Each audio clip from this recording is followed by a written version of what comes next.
Bonjour et bienvenue sur le podcast One Thing in a French Day. Aujourd'hui, vendredi 12 janvier 2024, cet épisode, le numéro 2316, s'intitule « Le musée Nissim de Camondo ». J'espère que vous allez bien et que vous êtes de bonne humeur. Je m'appelle Laetitia, je suis française, j'habite près de Paris et je vous raconte au travers de ce podcast un petit bout de ma journée.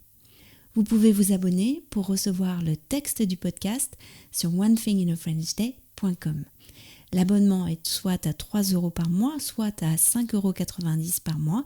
Je vous laisse découvrir sur le site du podcast onethinginafrenchday.com les différents avantages de chacune des formules.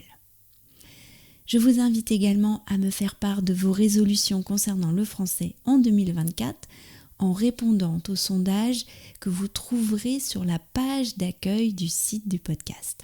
Encore une raison d'aller faire un tour sur ce site internet. Le musée Nissim de Camondo. Pendant la deuxième semaine des vacances, nous avons vu Caroline et Mathilde. Caroline est mon amie qui vit maintenant à Viroflay. Ceux qui écoutent le podcast depuis avant 2015 la connaissent bien. Mathilde est l'une de ses 3 filles, celle qui a réalisé l'année dernière pour le podcast le calendrier de décembre autour de la chanson française actuelle. Caroline m'a proposé de se voir à Paris à l'occasion d'une sortie culturelle et je lui ai proposé de visiter le musée Nissim de Camondo. Ce jour-là, Pietro et Lisa étaient avec nous.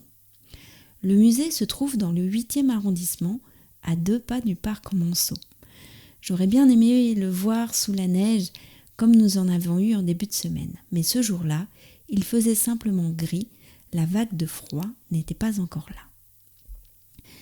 Le musée est en réalité un hôtel particulier que le comte Moïse de Camondo a fait construire à partir de 1911 pour y habiter, mais aussi y installer sa collection de meubles et d'objets d'art du XVIIIe siècle.